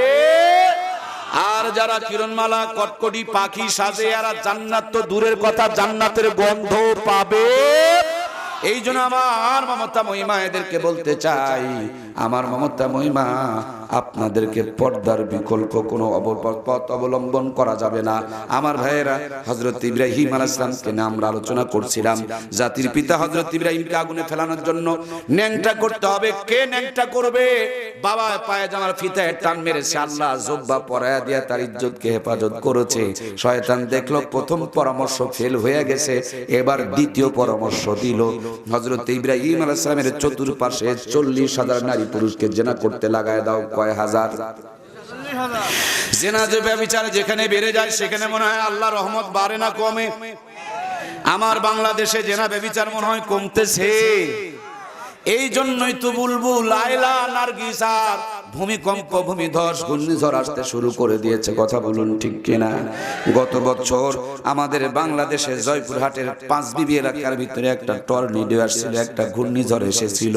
ওই ঘূর্ণিঝড় আল্লাহ আপনাদের কালাই পর্যন্ত পৌঁছায় দিতে পারতো কি পারতো না? আমার ভাইয়েরা, আল্লাহ পাঁচবিবির ভিতরে হালকা করে ঘূর্ণিঝড় দিয়া জাতিকে সচেতন করে দিয়েছে, জাতি সীমা লঙ্ঘন করিও না। আমি আল্লাহ হালকা করে যদি বাতাস দেই, তোমাদের অস্তিত্ব খুঁজে পাওয়া। আমার ভাইরা, আমি আল্লাহ হালকা করে যদি একটু ভূমিকম্প দেই, তোমাদের অস্তিত্ব খুঁজে পাওয়া যাবে না। এই জন্য প্রাণপ্রিয় ভাইয়েরা, আমাদেরকে ভয় করতে হবে ভূমিকম্প না, ভূমিকম্পের মালিককে। আয়লাকে ভয় করবো না, আয়লার মালিককে। আগুনকে নয়, আগুনের মালিককে। পানিকে নয়, পানির মালিককে। এই যে নতুন করে আরেকটা দুর্যোগ আসতেছে, যে দুর্যোগটার নাম বলতেছে করোনার ভাইরাস। সুতরাং করোনার ভাইরাসকে ভয় করলে চলবে না, করোনার ভাইরাসের মালিক একজন আছে না নাই? করোনার ভাইরাসের মালিককে ভয় করতে হবে। করোনাকে ভয় করে কোনো লাভ নাই। ও আমার কলিজার টুকরা প্রিয় ভাইয়েরা, চতুর্দিকে 40,000 নারী পুরুষকে জেনা করতে লাগায়া দেওয়া হলো। যারা হযরত ইব্রাহিমকে আগুনে ফেলানোর জন্য ইজ্জত দিয়েছিল, চরিত্র দিয়েছিল, নমরুদের পক্ষ থেকে তাদের কপালে একটা করে লাল টিপ লাগায় দেওয়া হয়েছিল। আজকে মুসলমানের মেয়েরা কোরআন হাদিসের জ্ঞান নাই, এই জন্য ইব্রাহিম আলাইহিস সালামের সন্তান দাবি করে, অথচ ইব্রাহিমের দুশমনের মতন মাথার মধ্যে টিপ পরে। কথা বলুন ঠিক কিনা? আমার প্রাণপ্রিয় ভাইয়েরা, 40,000 নারী পুরুষ চতুর্দিকে যখন জেনা লিপ্ত হয়ে গেল, আল্লাহর ফেরেশতাগুলো বিদায় নিয়ে চলে গেল। হযরত ইব্রাহিম একা হয়ে গেল। জ্বলন্ত আগুনের ভিতরে ইব্রাহিম আলাইহিস সালামের চরকিটা পড়তেছে। আল্লাহর কুদরতি কলিজায় তো শেষে গেছে। হযরত জিবরাইল চরকিটা আটকায় দিয়ে বলে, পয়গম্বর আপনি খালি অনুমতি দেন, টোটাল অগ্নিকুণ্ডকে মুহূর্তের ভিতরে নিভাইয়া দিব, আপনি খালি একটু পারমিশন দেন। হযরত ইব্রাহিম বলেন, আমি কাউর পারমিশন চাই না, আমি আমার সাহায্য চাই একমাত্র আল্লাহর, আমার মালিকের। সুবহানাল্লাহ। আগুনে পড়ছে, আগুনের তাপে পশমগুলো বেঁকা হয়ে আসতেছে, কিন্তু ইয়াকিনের পরিবর্তন নাই, ঈমানের ভিতরে কোনো কমতি নাই। আর আমরা সামান্য একটু যদি বিপদে পড়ে যাই, গ্রামীণ ব্যাংকে বউ বন্ধক দিয়ে টাকা খাই। এরকম মুসলমান আছে না নাই? একটু বিপদে পড়লে গ্রামীণ ব্যাংকে বহু বন্দুক দিয়ে টাকা তুলে খায়, অথচ আমাদের জাতির পিতার দিকে তাকিয়ে দেখেন আগুনে পড়তেছে, পশম বেঁকা হয়ে আসতেছে, তারপর ফেরেশতার সাহায্য চায় নাই। ইমানের কত বড় জ্বর, আগুনে পড়তেছে আমার ভাইরা, আল্লাহর কুদরতি করে যায়, জশ এসে গেছে। আমার আল্লাহ তাআলা বলছেন ইন্নামা আমরুহু ইদা আরাদা শাইআন আইয়াকুলা লাহু কুন ফায়াকুন। কাদের কুদরত দারি হর সে খাহি আকুনদ মুরদারা তু জানে বখশদ জিন্দারা বেজা কুনদ। আমার আল্লাহ রাব্বুল আলামিন যখন তিনি আগুনের ভিতরে পড়ছেন, কোরআনুল কারীমের মধ্যে আয়াত বানিয়ে দিলেন। আল্লাহ রাব্বুল আলামিন বলছেন কুলনা ইয়া নারু কুনি বারদাও ওয়া সালামান আলা ইব্রাহিম। প্রাণপ্রিয় বন্ধুরা আমার, আমি আপনাদের খেদমতে আলোচনা করছিলাম হযরত ইব্রাহিম আলাইহিস সালাম আগুনে পড়ছে, আল্লাহ তাআলা হুকুম করে দিয়েছেন আগুন তুমি আমার বন্ধুর জন্য জান্নাতের বাগান হয়ে যাও। এমন শান্তির জায়গা হয়ে গেল। হযরত ইব্রাহিম আলাইহিস সালাম 40 দিন পর্যন্ত আগুনের ভিতরে নিরাপদে ছিল। জোরে বলুন সুবহানাল্লাহ। হযরত ইব্রাহিম আলাইহিস সালাম আগুনের ভিতরে পড়েছে, নমরুদ তিন তলার ছাদের উপরে তাকায় তাকায় দেখতেছে আগুনের ভিতরে কেমন করে পড়তেছে। তাকায় দেখে সর্বনাশ, আগুনের ভিতরে পড়ে নাই, বরঞ্চ আগুনের ভিতরে বসে বসে জান্নাতের ফল খায়। জোরে বলুন সুবহানাল্লাহ। নমরুদের ভীষণ রাগ শুরু হয়ে গেছে। ওই ছাদের উপর থেকে চিৎকার দিয়ে বলে আগুন তোমার কি ক্ষমতা নাই? আগুন আমার আল্লাহকে ডাক দিয়ে বলে আল্লাহ তুমি আমার জবানটা খুলে দাও, আমি একটু নাস্তিককে উত্তর দিতে চাই। আগুন ডাক দিয়ে বলে আমার ক্ষমতা আছে কি নাই ছাদে থেকে কি বোঝা যায়? ক্ষমতা যদি দেখতে চাও একটু ছাদের থেকে নেমে আসো, কথা বলুন ঠিক কিনা? থরথর করে কাঁপতে শুরু করে দিল। আমার ভাইরা 40 দিন পর হযরত ইব্রাহিম আগুনের ভিতর থেকে বের হয়ে আসতেছে। এর মধ্যে মজার দুইটা ঘটনা ঘটে গেছে। একটা প্রাণীর নাম অনেকেই বলছেন কাকলাস, গিরগিটি, খাটাস, রক্তচোষা, যেটা দেখলেই খালি মানুষ মারে। এইটা নাকি হযরত ইব্রাহিমকে পোড়ানোর জন্য খড়ি বহন করেছিল, সহযোগিতা করেছিল। এই জন্য একটা কাকলার যদি মারতে পারেন আল্লাহ একটা কবুল হজের সওয়াব দান করে দেয়।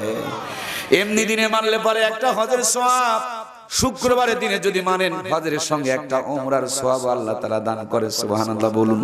আর একটা প্রাণীর নাম অনেকেই বলছেন ব্যাঙ, আবার অনেকেই বলছেন কবুতর, আবার আল্লামা শেখ সাদি রহমাতুল্লাহ আলাইহি বলছেন এই প্রাণীটার নাম হলো হুমা পাখি। আমার ভাইয়েরা, হযরত ইব্রাহিম আগুনের ভিতরে এই প্রাণীগুলো পানি দিয়া আগুনকে নিভানোর জন্য চেষ্টা করছিল। ইব্রাহিমের জন্য দাও দাও করে আগুন জ্বলে, এতটুকু পানি দিয়ে কি আগুন নিভানো সম্ভব? ব্যাঙের মুখ দিয়া পানি আগুন নিভানো যাবে না। আমার ভাইরা, পাখির মুখের ঠোঁটের পানি দিয়ে আগুনকে নিভানো যাবে না। হুমা পাখির সামান্য পানি দিয়ে তো আগুনকে নিভানো সম্ভব না। কিন্তু চেষ্টা করেছে। আল্লাহ তাআলা এত তাদের মর্যাদা বাড়িয়ে দিয়েছে।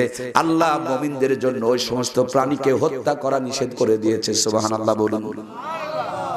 আল্লামা শেখ সাদি বলেন হুমা পাখি যদি আকাশের উপর দিয়া যায় আর এই পাখির ছায়া যদি কোনো মানুষের মাথার উপরে পড়ে, আল্লাহ তাআলা ওই মানুষটার সম্মান বাড়িয়ে দেয়। দুনিয়ার বুকে তাকে রাজা বাদশা বানায়, নইলে আল্লাহর ওলি তাকে বানিয়ে দেয়। কারণ হযরত ইব্রাহিম যখন আগুনে ছিল, এই ঠোঁট থেকে পানি ছেড়ে দিয়া হযরত ইব্রাহিমের আগুনকে নিভানোর চেষ্টা করেছিল। সুবহানাল্লাহ। আমার ভাইয়েরা, এখান থেকে মাসালা বের হয়ে আসে, আমরা কোনোদিন অন্যায়ের পক্ষে থাকবো। যদি অন্যায়ের পক্ষে থাকি, আমিও কাকলাস মার্কা, গিরগিটি মার্কা, খাটাস মার্কা, কথা বলুন ঠিক কিনা? আমি আমার ন্যায়ের পক্ষে থাকবো, সত্যের পক্ষে থাকবো। আমার এতটুকু পানি দিয়ে আগুন নিভবে কিনা? আমার সামান্য স্লোগান দিয়া বাংলাদেশ ইসলামী হুকুমত প্রতিষ্ঠিত হবে কিনা? এটা বড় সাবজেক্ট না।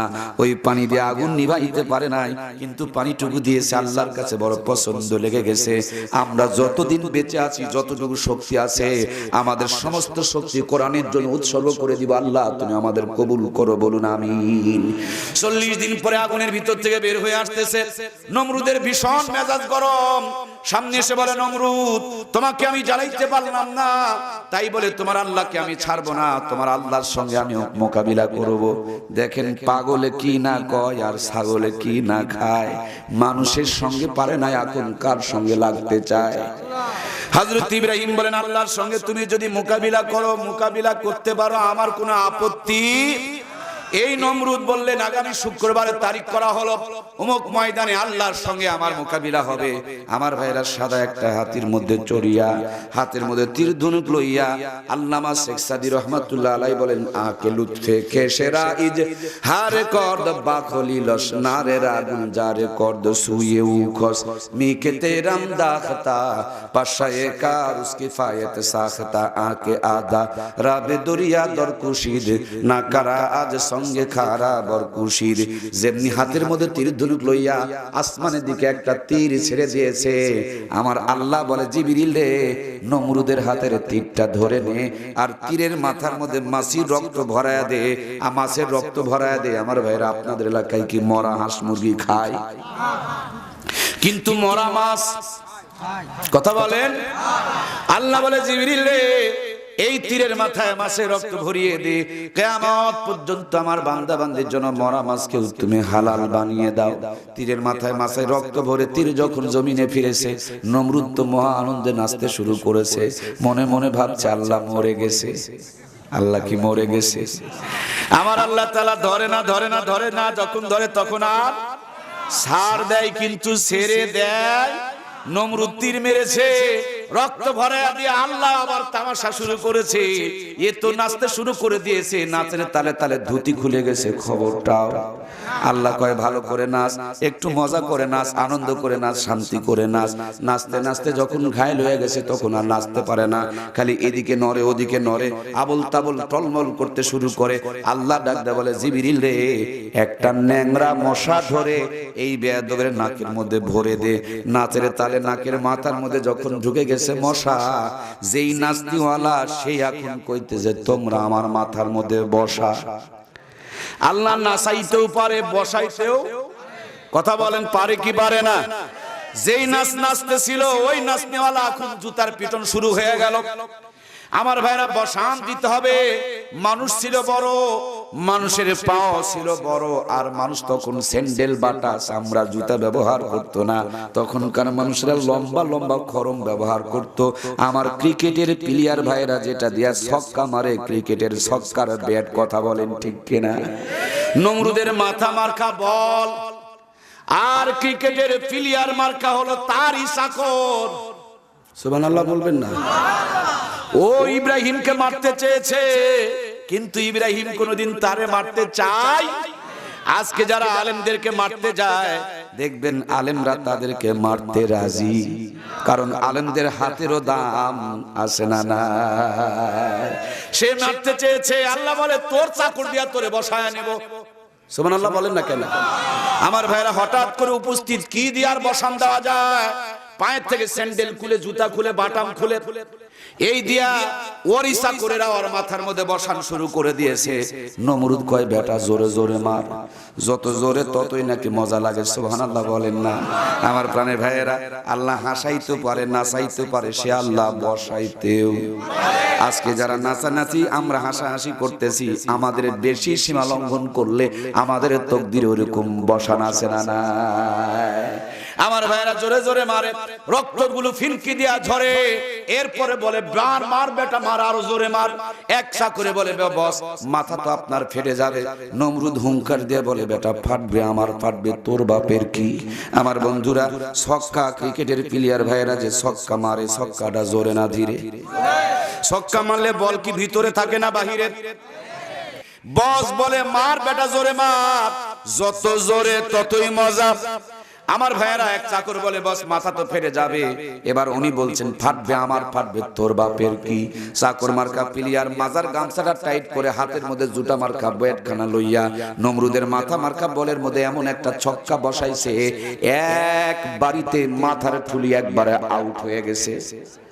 মাথার ঠুলি যদি উড়ে যায় মানুষটা কি বেঁচে থাকবে ভাই? মানুষ মরে গেছে, কিন্তু মশার কিছু হয় নাই। যে আল্লাহ তাআলা ছক্কা পিটা, জুতা পিটা দিয়া নমরুদকে, ইব্রাহিমের দুশমনকে খতম করেছে, সে আল্লাহ তাআলা আজ পর্যন্ত আছে না নাই?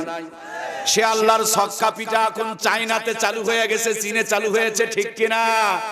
এরা পর্দা দেখতে পারে না, এখন ওরা ওই আল্লাহর আযাবের গজবের ভয়ে নিজেরাই পর্দা করেছে, কথা বলেন। যারা মুসলমানদেরকে বন্দী করে রেখেছিল, আল্লাহ এখন তাদেরকে বন্দী করে ঘরের মধ্যে আটকায় দিয়েছে। কথা বলেন ঠিক কিনা? এরা মুসলমানদেরকে একঘরা করতে চেয়েছিল, এখন নিজেরা সব ধরনের ফ্লাইট বন্ধ করে দিয়া, চলাফেরা বন্ধ করে একঘরা হয়ে পড়েছে। কথা বলুন ঠিক কিনা? এই জন্য তো আমার আল্লাহ তাআলা বলেন ওয়ামাকারু ওয়ামাকারাল্লাহ ওয়াল্লাহু খায়রুল মাকিরিন। আমার প্রাণের ভাইয়েরা, সাইয়েদিনা হযরত ইব্রাহিম আলাইহিস সালাম আগুনের ভিতরে থেকে 40 দিন পর্যন্ত যখন করেছিল, দড়ি রশি বাঁধনগুলো পুড়ে গিয়েছে। হযরত ইব্রাহিমের একটা পশম পর্যন্ত পড়ে নাই। আগুনের ভিতরে দাঁড়ায়া আমাদের জাতির পিতা 4 রাকাত নামাজ পড়েছিলেন। সেই দিন যদি তিনি 3 রাকাত পড়তেন, ফজরের নামাজ আমাদের 3 রাকাত পড়া লাগতো। সেই দিন যদি তিনি আসরের টাইমে পড়তেন, জোহরের নামাজ কিন্তু আসরের টাইমে পড়া লাগতো। আমার ভাইরা, জোহরের টাইমে জোহরের 4টি রাকাত নামাজ আদায় করলেন। জাতির পিতার এই 4 রাকাত নামাজকে আল্লাহর কাছে বড় ভালো লেগে গেল। বিশ্বনবী মেরাজের মধ্যে গিয়া জাতির পিতার লম্বা জিন্দেগি দেখে মনে মনে আফসোস করতেছিল। আল্লাহ ডাক দিয়ে বলেন, বন্ধু, তোমার উম্মতকে জাতির পিতার জিন্দেগি বরাবর হায়াত দেই নাই, কিন্তু জাতির পিতার জিন্দেগি থেকে জোহরের 4টা রাকাত নামাজ দিয়া দিলাম। উম্মতকে বলে দিও, কষ্ট করে জোহরের 4টা রাকাত নামাজ যদি আদায় করে, এই 4 রাকাত নামাজের বিনিময়ে জাতির পিতার জিন্দেগি বরাবর সব আমলনামায় দান করে দেব। জোহরের 4 রাকাত নামাজ জাতির পিতা ইব্রাহিম আলাইহিস সালামের জিন্দেগি বরাবর সওয়াব। জোরে বলুন সুবহানাল্লাহ। আমার ভাইয়েরা, আসরের নামাজ কয় রাকাত? এই 4 রাকাত নামাজ। হযরতে মূসা কালিমুল্লাহর জিন্দেগির আলোচনা কোরআনুল কারীমের মধ্যে 25 জন নবীর নাম এসেছে। সবচেয়ে বেশি মূসা আলাইহিস সালামের নাম আলোচনা হয়েছে। মূসা নবীর আলোচনা করতে গেলে লম্বা সময় লেগে যাবে। আমার ভাইরা, আলোচনা যোহর আর আসরের মধ্যে একটু ব্রেক আছে, একটু সময় আমার ভাইরা গ্যাপ আছে।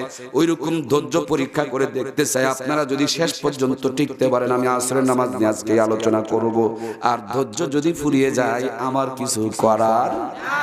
4 রাকাত নামাজ জাতির পিতা সাইয়েদিনা হযরতে ইব্রাহিম আলাইহিস সালামের স্মৃতি, আর আসরের 4 রাকাত নামাজ হযরতে মূসা কালিমুল্লাহ নমরুদ ফেরাউনের সঙ্গে তার সংঘাত চলছিল। নীল নদ মূসা আলাইহিস সালাম পার হয়ে চলে গেল। ফেরাউনকে সুবরায় যখন আল্লাহ তাআলা মেরে ফেলে দিল, আল্লাহর পয়গম্বর ওই নীল নদের তলদেশে দুশমনের কবল থেকে রক্ষা পাইয়া আল্লাহর কুদরতের নিয়ামত দেখে পানির ভিতরে সিজদায় লুটিয়ে পড়ে 4 রাকাত নামাজ আদায় করেছিলেন। আল্লাহ তাআলার কাছে নামাজ বড় ভালো লেগেছিল। মূসা আলাইহিস সালামের সমান হায়াত দেয় নাই, কিন্তু মূসা আলাইহিস সালামের জিন্দেগি থেকে আসরের 4টা রাকাত নামাজ আমার আল্লাহ দান করে দিলেন। আমরা আসরের 4 রাকাত নামাজ যদি আদায় করি, আল্লাহ তাআলা আসরের 4 রাকাত নামাজের বিনিময়ে মূসা আলাইহিস সালামের জিন্দেগি বরাবর সওয়াব দান করে দিবেন। আমার ভাইয়েরা, মাগরিবের নামাজ অত্যন্ত বড় আলোচনা। এই মাগরিবের নামাজ হযরত ইউসুফ আলাইহিস সালাম, হযরত ইউসুফ আলাইহিস সালাম তিনার আব্বা ইয়াকুব আলাইহিস সালাম, সেখান থেকে বিশদ বড় আলোচনা। আমার ভাইরা, ইউসুফ জুলেখার আলোচনা করতে হবে, তাইলে আপনাদের মোটামুটি কিছু বুঝে আসবে। বন্ধুরা, আমার বাবার সন্তানকে পাইতেছে, মাগরিবের রক্ত হয়ে গেছে, সূর্য ডুবো অবস্থা। এমন মুহূর্তে সন্তানকে দেখতে পেয়ে হযরত ইয়াকুব আলাইহিস সালাম বুকে জড়িয়ে না ধরে আগে আল্লাহর কুদরতি কদমে সিজদা দিয়েছিল। বাবা সন্তানের এই ইবাদতকে আল্লাহর কাছে বড় ভালো লেগেছিল। সেই জন্য মাগরিবের 3 রাকাত নামাজ আল্লাহ উম্মতে মুহাম্মদীকে দান করে দিলেন। 3 রাকাত নামাজের ভিতরে ইউসুফ আলাইহিস সালাম ইয়াকুব আলাইহিস সালামের জিন্দেগি বরাবর সওয়াবের আল্লাহ তাআলা ব্যবস্থা করে রেখে দিয়েছেন। মতান্তরে আমার ভাইয়েরা, ওই যে পানির মধ্যে ছিল হযরত ইউনূস আলাইহিস সালাম, তিনি নদীর কিনারে যখন বালুচরে পড়লেন, আল্লাহর কুদরতি কদমে সিজদা পড়ে 3 রাকাত নামাজ আদায় করেছেন। আল্লাহর কাছে এটা বড় ভালো লেগেছিল। সেখান থেকে মাগরিবের 3 রাকাত নামাজ আমাদেরকে আল্লাহ তাআলা দান করেছেন। আমার ভাইরা, এশারের 4 রাকাত নামাজ একটু খেয়াল করে দেখুন। এশারের 4 রাকাত নামাজ হযরত ঈসা রূহুল্লাহকে মারার জন্য চতুর্দিকে ঘিরে ফেলে দেওয়া হলো। আল্লাহ ছাদ ফাঁক করে দিয়া ঈসা আলাইহিস সালামকে চতুর্থ আসমানে তুলে নিয়ে চলে গেলেন। চতুর্থ আসমানে গিয়ে তিনি 4 রাকাত রাকাত নামাজ শুকরিয়ার আদায় করেছিলেন। ঈসা আলাইহিস সালাম চতুর্থ আসমানে আছেন, এই দুনিয়াতে আসবেন, 40 বছর রাজত্ব করবেন। আল্লাহ আমাকে 11 বার আল্লাহর ঘরে যাওয়ার সুযোগ দান করেছে। আমার ভাইয়েরা, আল্লাহর ঘরে আমার নবীর রওজার পাশে আজ পর্যন্ত ঈসা আলাইহিস সালাম এবং ইমাম মাহদী আলাইহিস সালামের জন্য জায়গা বরাদ্দ করা আছে। কাফের, বেঈমান, ইহুদি, খ্রিস্টান, নাস্তিক আর বাটপাড়ারা যতই চক্রান্ত করুক, ইসলামের বিজয় হবে। গোটা দুনিয়ায় কালেমার পতাকা উড়বে। আমার দেশের জাতীয় সংসদ, ভারতের দিল্লির মসনদ, আমেরিকার হোয়াইট হাউস, প্রত্যেকটা জায়গায় কালেমার পতাকা উড়বে। বাংলা সহ গোটা পৃথিবীর ইঞ্চি ইঞ্চি মাটিতে কোরআনের বিজয় নিশান উড়বে। তারপর 40 বছর ধরে রাজত্ব চলবে। এরপর ঈসা আলাইহিস সালাম বিদায় নিবে, তারপর নবীর রওজার পাশে তাকে কবর দেওয়া হবে। ইসলামের বিজয় এরা যতই চক্রান্ত করুক ঠেকাইতে পারবে। আজকে গোটা দুনিয়াতেই মুসলমানের উপরে চক্রান্ত, মারামারি, এত পিটাপিটি, এত জুলুম নির্যাতন শুরু হলো কেন? এর পিছনে একটাই মাত্র কারণ, আমি আপনি বিড়ি খাই আর মারামারি করি। ওরা বিড়িও খায় না, মারামারিও। ওরা কোরআন গবেষণা করে, হাদিস গবেষণা করে। ওরা চিন্তা করে আমরা 4 জন মুসলমান বানি আর আমাদের ঘরে 6 জন মুসলমান তৈরি হয়। সুবহানাল্লাহ কয় না কেন? বাংলায় মুসলমান কমায়, আমেরিকায় মুসলমান কে বাড়ায়? একদিক থেকে একটা যদি মরে, আল্লাহ তাদের ঘরে 10টা তৈরি করে। এই দুনিয়াতে লেটেস্ট মানে ইসলামের সবচেয়ে বড় দুশমনটার নাম ছিল ডব্লিউ বুশ। কয়েকদিন আগে ভালোই মাতাবরি করেছে, ডব্লিউ বুশের বড় মেয়েটাকে মুসলমানকে বানায়া দিয়েছে। এই বেয়াদব, তুই মুসলমান কমাবি, তোর বেটি তো মুসলমান। সুবহানাল্লাহ বলেন না, বলেন না, বলেন না। সুতরাং এরা যতই চক্রান্ত করুক, ইসলামের বিজয়কে রুখে দিতে পারবে। এরা দিনের চাইতে স্পষ্ট দেখতে পাচ্ছে আগামী দিনে গোটা পৃথিবী মুসলমানদের কন্ট্রোলে চলে আসবে। মুসলমানরা দুনিয়া দখল করে ফেলবে। এই জন্য গোটা দুনিয়াতে ওরা ইসলামের বিরুদ্ধে উঠে পড়ে লেগেছে। কিন্তু আমি আপনাদেরকে আশার বাণী শোনাতে চাই, রাত যত গভীর হয় সকাল তত নিকটে চলে আসে। রাতের গভীরতা প্রমাণ করে সকাল খুব কাছাকাছি চলে এসেছে। গোটা পৃথিবীতে মুসলমানের নির্যাতনের ভিতর দিয়ে প্রমাণ হয়ে গেছে ইসলামের বিজয় অচিরেই চলে এসেছে। কথা বলুন ঠিক কিনা? আমার ভাইয়েরা, আমার প্রাণপ্রিয় ভাইয়েরা, এরা মুসলমানদেরকে মেরে মেরে কমাইছে। কয়েকটা মুসলমান কমছে, কিন্তু আল্লাহ ছোট্ট একটা রোগ দিছে, নাম বলছে কি? করোনার ভাইরাস। ওরা গবেষণা করে দেখছে এই করোনার ভাইরাস যদি ছড়িয়ে পড়ে 6 কোটি মানুষ মরে যাবে। নাউজুবিল্লাহ বলবেন না? ওরা কি 6 কোটি মুসলমান মারতে পেরেছে? কিন্তু ওদের 6 কোটি মারার জন্য ওরাই ক্যালকুলেশন করে রেখে দিয়েছে। 6 কোটি কেন, 6 কোটি কেন, গোটা দুনিয়াও কভার করে ফেলে দিতে পারে। কথা বলুন ঠিক কিনা? এই জন্য আমার প্রাণপ্রিয় ভাইয়েরা, হতাশ হওয়া যাবে না। সমস্ত কিছুর মালিক কে? আল্লাহ। ধরে না, ধরে না, যখন ধরে তখন আর ছাড় দিলেও ছেড়ে দেয়। এই জন্য আল্লাহর ধরা শুরু হয়ে গেছে। কথা বলুন ঠিক কিনা? আমরা যারা আল্লাহর গোলাম, আল্লাহর সঙ্গে বাড়াবাড়ি করব। ওই যে ফেরাউনের কথা বললাম, নমরুদের কথা বললাম, এদেরকে আল্লাহ ছেড়ে দিয়ে ছাড় দিয়েছেন, কিন্তু ছেড়ে দেয়। আজকে যারা বাড়াবাড়ি করছে, আল্লাহ এদেরকে ছাড় দিলেও ছেড়ে দেওয়ার কোনো সিস্টেম নাই। এদের জন্য মহা বিপদ আছে না নাই? আমরা মারতে যাব না, ওদের চাকর মারবে। কথা বলেন। দেখলেন না কয়েকদিন আগে ঢাকার বুকে এক পুলিশ দাম্পত্যকে তার নিজের সন্তান মেরেছিল। কথা বলুন ঠিক কিনা? নাম হলো ঐশী। ফাঁসির আসামির হাজতি হয়ে এখন জেলখানাতে কোরআনুল কারীম পড়তেছে। কোরআন ঠিকই পড়ে, সময় মতন পড়ে না। যদি সময় মতন কোরআন পড়তো, ঐশী বাপ মাকেও মারতো না, আর ওর বাপ মাকেও মরতে হতো। এই জন্য আমরা আমাদের সন্তানগুলোকে কি অসময়ে কোরআন পড়াবো না, সময়ের আগেই পড়াবো? এই জন্য কোরআন দিয়ে জীবনটা শুরু করব। বন্ধু, বিনয়ের সঙ্গে আপনাদের জানাতে চাই, আমরা তো আমাদের ছেলে মেয়েগুলোকে মাদ্রাসায় দিতে চাই না, কিন্তু খেয়াল করে দেখুন, বাচ্চার জন্ম নিলে ওই বাচ্চাকে যেমন টিকা দিতে হয়, তেমনি বাচ্চার জন্ম নিলে কোরআনের ফার্মায় ঢুকায়া ইমানদার বানানোর দরকার আছে না নাই? টিকা না দিলে রোগে ধরবে, আর কোরআন না পাইলে পড়াইলে বাটপার হবে, সিটার হবে, 2 নম্বর হবে, কুলঙ্গার হবে, নাস্তিক হবে। কথা বলেন। এই জন্য টিকা দিতে হবে যদি রোগ থেকে বাঁচাইতে হয়, আর কোরআন পড়াইতে হবে যদি 2 নম্বর সিটার আর বাটপার থেকে বাঁচাইতে হয়। কথা বলুন ঠিক কিনা? নইলে মমতাজ আপার মতন ফাটাফাটি গান গাইবে, তা না হলে জাতীয় সংসদে ঢুকেও কোরআনের বিরুদ্ধে চক্রান্ত করবে। কথা বলেন। আমাদের এলাকার মাননীয় এমপি মহোদয়, আমাদের স্বপন ভাই, এইটাকে নিয়ে তিনি জোরালো একটা বক্তৃতা দিয়েছেন সংসদের ভিতরে, যে তোমরা ঘোলা পানিতে মাছ শিকার করতে চাইলেও পারবে, কারণ এই সরকার এখন ইসলামকে নিয়ে গুরুত্ব দিতে শুরু করেছে। আমি চাই সরকারের গুরুত্ব আরো বেশি করে বেড়ে যাক, যাতে করে কোরআন হাদিসকে নিয়ে 2-4টা ডারকাপুটি যারা চক্রান্ত করতেছে, সরকারের জোরালো ভূমিকাতে এই চক্রান্ত যেন ভিলসাত হয়ে যায়, ভেসে চলে যায়। আল্লাহ তাআলা তাদের মাধ্যমেও যেন ইসলামকে আরো এগিয়ে নেওয়ার তৌফিক দান করে দেয়। তৌফিক দান করে জোরে বলুন আমিন। ভাইরা, আমি আলোচনা শুরু করেছিলাম নামাজ দিয়ে। এই দুনিয়াতে শান্তি, সুখ, শৌক, মন, জান্নাতি নিয়ামত সবকিছুর মূলটা হলো নামাজ। নামাজ পড়ে যদি ভাঙা ঘরে থাকেন, ভাঙা ঘরে জান্নাতের রহমত আর বরকত দান করবেন কে? নামাজ পড়ে যদি সিরা খাতার মধ্যে ঘুমান, সিরা খাতার ভিতরে জান্নাতের ঘুমের ব্যবস্থা করে দিতে পারে কে? আপনার সন্তান যদি নামাজ পড়ে, এই নামাজি সন্তান যদি 5,000 টাকা বেতনে চাকরি করে, 10,000 টাকা বেতনে চাকরি করে, 10,000 টাকার ভিতরে 10 লক্ষ টাকার শান্তি আর বরকত ঢেলে দিতে পারে কে? আমার প্রাণের ভাইয়েরা, আগেকার জামানায় এত টাকা, এত বড় বড় বাড়ি ছিল না, কিন্তু আগেকার জামানায় ঘরে ঘরে নামাজ ছিল। এই জন্য ঘরগুলো শান্তি সুখে পরিপূর্ণ ছিল। কথা বলুন ঠিক কিনা? আমরা আমাদের ঘরকে যদি শান্তি সুখের নীড় বানাতে চাই, আমাদের ঘরে ঘরে আমরা নামাজ চালু করব ইনশাআল্লাহ।